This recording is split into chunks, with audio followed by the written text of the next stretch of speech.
ఈ వీడియోలో మైక్రోనేజ్ F nasal స్ప్రేని ఎలా ఉపయోగించాలో నేను మీకు చెప్తాను. ఇది దాని protective cap, nasal tip, actuator ఇంకా మెడిసిన్ కంటైనర్. ఈ నేజల్ స్ప్రేను మీ డాక్టర్ సూచించిన విధంగా లేదా ఇన్స్ట్రక్షన్స్లో ఉన్నట్టు ఉపయోగించండి. ప్రతిసారి ఉపయోగించే ముందు సేఫ్టీ క్లిప్ను తొలగించాలి. ఉపయోగించిన తర్వాత తిరిగి పెట్టేయాలి. మొదటగా మీ పాపను చేతులు బాగా కడగమని ప్రోత్సహించండి.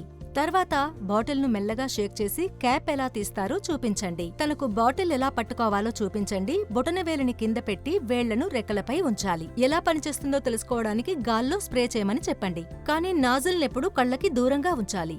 నాజిల్ టిప్ను ఎప్పుడూ సూదితో గుచ్చకూడదు. అలాగే నాజిల్ స్ప్రేను ఎవ్వరితోనూ పంచుకోకూడదు. తనను మెల్లగా ముక్కు చీదమని, తర్వాత తలను కొంచెం ముందుకు వంచేలా సహాయం చేయండి. తనను ముక్కులో ఒకవైపు నాజిల్ని పెట్టమని, మెల్లగా శ్వాస తీసుకుంటూ స్ప్రే నొక్కమని చెప్పండి. ఆ తర్వాత దగ్గడం తుమ్మడం చేయకూడదు. తర్వాత నోటి ద్వారా మెల్లగా శ్వాసను బయటికి వదలమని చెప్పండి.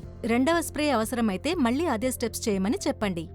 కాకపోతే ముక్కులో మరోవైపు ఇదే విధంగా చేయమని చెప్పండి. అంతా అయ్యాక నాజిల్ను శుభ్రమైన టిష్యూతో తుడవండి. తర్వాత ప్రొటెక్టివ్ క్యాప్ను తిరిగి పెట్టండి. నేజల్ స్ప్రేను శుభ్రం చేసే విధానం: ప్రతి వారం ఒక్కసారి నాజిల్ను శుభ్రం చేయడం చాలా ముఖ్యం. నాజిల్ను పైకి లాగి బాటిల్ నుంచి వేరు చేయండి. క్యాప్ ఇంకా నాజిల్ను శుభ్రమైన నీటితో కడగండి. ఆపై వాటిని గోరువెచ్చని నీటిలో కొన్ని నిమిషాలు ఉండనివ్వండి.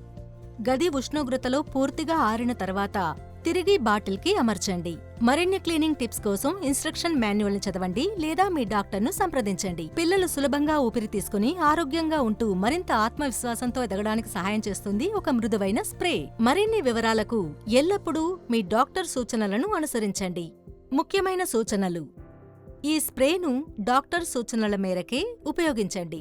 మోతాదుకు మించి అస్సలు ఉపయోగించకండి. ఈ మందు పనిచేయడానికి కొన్ని రోజులు పడుతుంది కాబట్టి క్రమం తప్పకుండా వాడాలి.